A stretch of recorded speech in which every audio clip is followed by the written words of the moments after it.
Hello everybody, hope you're all doing well. My name is Steven and this is the Storytime channel. Today we have some entitled parent stories and our first story of the day is by Big Bad Beef. Entitled Mother calls me Satanist for wearing a Doom t-shirt. Gets owned. Back in the days when I was a teen, I used to have a very cool t-shirt featuring a demon from the now ancient Doom PC game. It was the middle of the week when I went to the supermarket while wearing said t-shirt. Shortly upon entering, there was entitled Mother and her child which I walked by. Her child immediately notices my t-shirt. "Look mom, he's got that cool Doom t-shirt." It was happening behind my back and after a short pause, "No, son, that is an evil man. We don't associate with those people." Followed shortly after by a snarl in my general direction. "Satanist!" I ignored it and continued on with my shopping. A few minutes later, we encounter each other again, the child trying to explain to his mother, "But mom, I like this shirt. It's from a video game." Entitled Mother interrupts her son, then snarls at me again. "Son, that is an evil man, and I will not have you promote his evil cult. You cannot have this shirt, devil worshipper." I was irritated, but I let this one pass too as I was in a hurry. A short time passes again and queue up at the register, and Entitled Mother sets up behind me. Again, the son tries to explain, but Entitled Mother shuts him down outright, then snarls at me again. "I will not buy you that shirt and that's final. Find Jesus and repent." Having had enough, I put up the most cult-like wide-eyed face I can manage, cross my hands behind my back to appear non-threatening, and walk right up to Entitled Mother's face, acting out the role she has given me calmly. "You may pretend to piety among your peers, but like your puny god, the Dark Lord also sees all, hears all. What dark thoughts have you harbored? What foul deeds have you carried out in supposed secret? Do you really think that the judgments and covetings you have made in the dark have gone unnoticed? Twice condemned is the one who sins, repents, and then sins again. Please have a blessed life, because your afterlife," short pause, then a poop-eating grin for me, "most certainly won't be." I look in her shopping cart, then back at her face. "You forgot the barbecue sauce." Last I saw the Entitled Mother was when I was leaving the store with my groceries, and she was loading hers onto the register with shaky hands, pale skin, and a distressed look on her face. I'm not a Satanist, by the way, I'm agnostic. I also look younger than I really am, because I have a poisonous tongue, and the few times I have to bite it, it works like Botox therapy. So if you were a bystander here and you witnessed OP do that Dark Lord speech in person, would you think that they were creepy or would you be laughing at it? Let me know which reaction you would have in the comments down below. Our next story is by Nerdy Girlfriends. Father assert that I didn't tell him I was depressed. Tells people he has 2 children instead of 3. This is something that happened over a long period of time, and one might say that I'm jealous of sister because of this. It started when I had just ended my 2nd year of high school. I was depressed and had severe anxiety about basically anything at this point. I had stayed at my ex-boyfriend's family for almost 4 months when I moved back to father. Our relationship was already damaged at this point, but it didn't get better after this. I spent 1 weekend at father, but every night I cried myself to sleep. I was so exhausted from all the stress that had built up, trying to maintain a relationship that seemed one-sided. I talked with my ex's father and asked for advice. We talked and I felt like it was best to move to them permanently. They noticed me, they saw that I was depressed, they said they could help me, but in retrospect it only made things worse. I told father and he became cold. He only said, "Okay," didn't ask why or anything. This made me feel so bad, like I had really hurt him. The day I moved, he only stared at his computer, didn't say anything to me. He only said goodbye to me when I had taken all my things.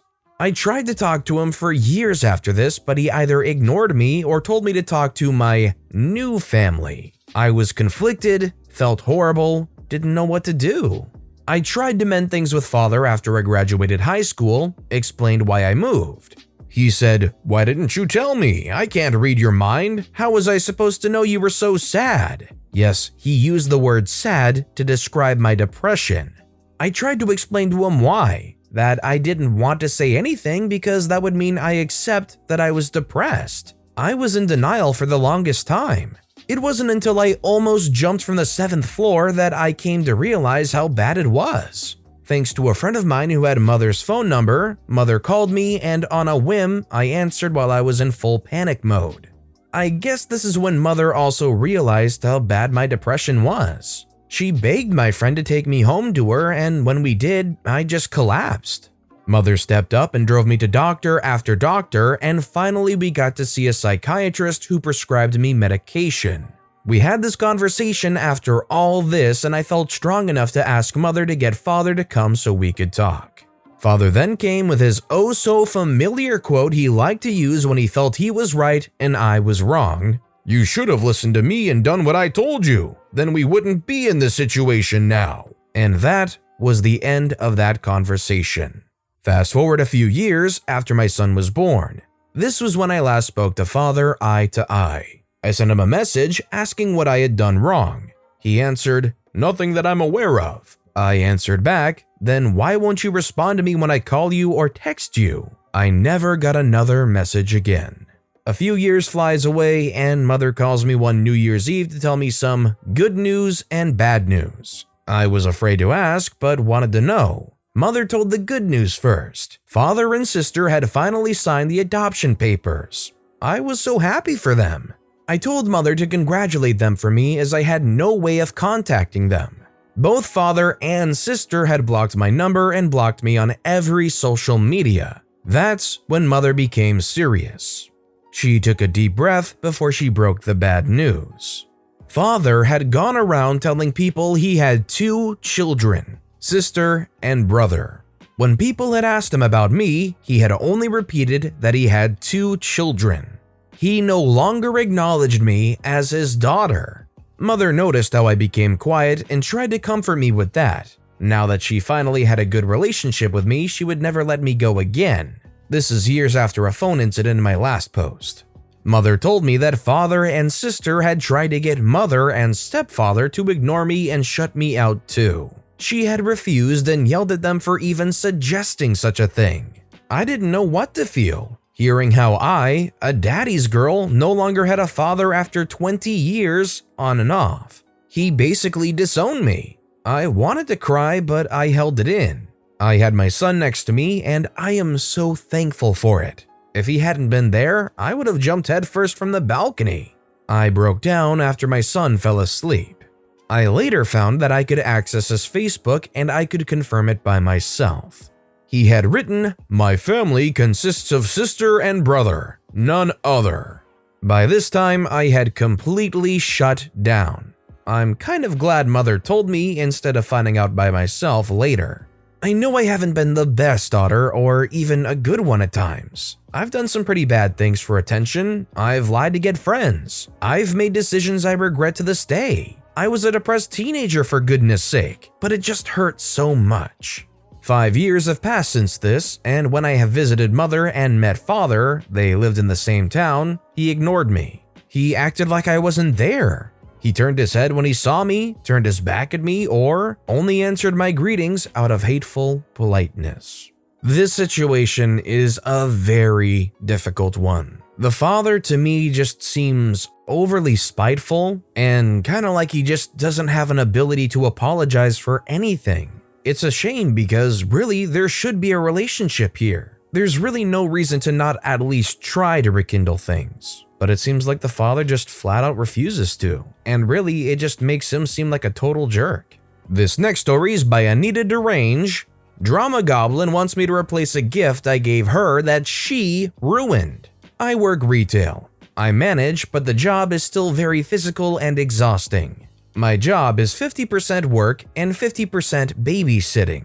Sometimes because I'm there all the time, I find some sweet butt deals. I'm super into makeup, Halloween, creepy stuff, etc. I found a few Halloween palettes of makeup, some brushes, and some other really awesome Halloween makeup. It was marked down for $1 or under, so I grabbed everything they had. I figured I'd give them as Christmas gifts. I looked online and these palettes were worth $30 to $40 depending on the site, not to mention the other stuff. My dear husband and Drama Goblin's trapped husband are best friends. She is originally a friend of my dear husband and mine from high school. However, after about a decade and her still staying in her same mindset, we've drifted apart majorly. You're welcome to search my past posts about her. She's a monster goblin. I usually am pretty low contact. She recently was diagnosed with seizures and swore this was a whole new leaf. She was gonna change for the better. A few days ago, her trapped husband happened to come by right before I went to work, and so I made a package to send her of one of all the different makeups and accessories I got. I'd posted pics of a few of my makeup looks and she commented she wanted to play too. I sent a bag with trapped husband and told him to tell her I had some for myself and some for another of my friends that sometimes hangs out with Drama Goblin with me, though it's been 3 years. It's been about 4 or 5 days. Last night she randomly messaged me. Maybe I'm taking this wrong, but it went right through me. She said that she had given the makeup I gave to her small children, her M&Ms. She said she just didn't think it would be nice enough for her. After M&Ms played with it, she saw how pigmented it was and decided she did like it and tried to take them back. Of course, her M&Ms threw a fit and the makeup was ruined in the process. She then complains that she will never get to play with it now. She asks me if I've given my other friend hers yet. I was like, no, because I've been kind of sick and quarantining since the day after her trapped husband had been over. She then has the audacity to ask if instead of giving that to my friend, I should give it to her instead because it's not fair her kids broke it. I was shocked. How can a grown 35-year-old woman think that's reasonable? I just didn't even respond. She blew me up for about an hour or so after. I finally read them this morning. It was a lot of, it's not fair, she won't even miss it. It's not my fault my daughter's busted it, etc., etc. I wanted to screenshot and send her own message to her, but I refrained. She didn't think she would like them, so she gave them to her daughters. Gave them to 2- and 4-year-old girls to play with. What did she think would happen? This case is definitely just pure, unadulterated entitlement. Who in their right mind is going to re-gift another gift meant for someone else to somebody who took your original gift you gave to them and allowed it to just get totally messed up because they didn't care? You're just not gonna find too many people willing to make up for that kind of stuff. Wait, no pun intended. This next story is by Bacon Lover 12345. Entitled parent lets kid hit car and claims it was our fault. I only got the story from mom on the way home from school today, so I am me, LB is little brother, M is mom, and EM is you-know-who. So entitled mother lets her kid hit the side of our car. It gave a crease and took the paint straight off. I then got in, and mom was in a bad mood. May I mention it is my parents' anniversary? Mom wants to exchange info and entitled mother doesn't have it. Entitled mother calls the police, who refused to show up because she banged the car, and cursing in front of a child, even though mom said, "Are you kidding me?" is not a federal offense. The police soon said to get the info and trade. That is all we needed to do. Entitled mother reluctantly got the info she needed from her husband. I was entertaining little brother while all this was happening. When we got home, mother told dad the story on the phone, and I wrote this. Imagine someone's child doing damage to a stranger's car, and that child's mother has the audacity to be the one calling the police. There's not even an ounce of logic in why she would want to call the police after her child did damage to someone's car. And our final story of the day is by XYZ Dweeb. Mom thinks that my things are hers. So my birthday was a few weeks ago, and one of my presents was a $50 gift card. A few days after, I decided to buy a game off Steam. Turns out that was the wrong thing to do because apparently I was being selfish. I mean, was I supposed to eat the game? Buying food for everyone and clothes for myself is a much better option. By the way, we were and still aren't in any financial stress, and I know this because she and my dad had been buying crap all month. So she took the card and is going to use the other $30 for bills, so that's fun. Maybe I'm wrong and I was selfish, but I don't know. So, in my opinion, no, you're not wrong at all. It doesn't even matter what age you are, if you're going to school, if you're working a job. Shoot, it doesn't matter if you're short on money. If somebody gives you a $50 gift card, you should be allowed to use it any way you want, guilt-free, without any judgment from anyone. It's your $50 gift card on your birthday. It sounds like although they gave you a $50 gift card, they were hoping you would spend it on them anyways, which is incredibly disappointing to really kind of learn. But with that being said, that's all the time we have for today. So, which of these stories was your favorite and why? Let me know in the comments down below. But besides that, if you enjoyed the video, please consider liking and subscribing and turn notifications on if you haven't so you'll never miss an upcoming video. Any little thing that you do helps the channel grow so much more. Whether it's commenting, subscribing, or just watching the video, thank you all so very much for supporting me right here on the Storytime channel. I hope you all have a wonderful day, and I'll see you all next time, right here on the Storytime channel.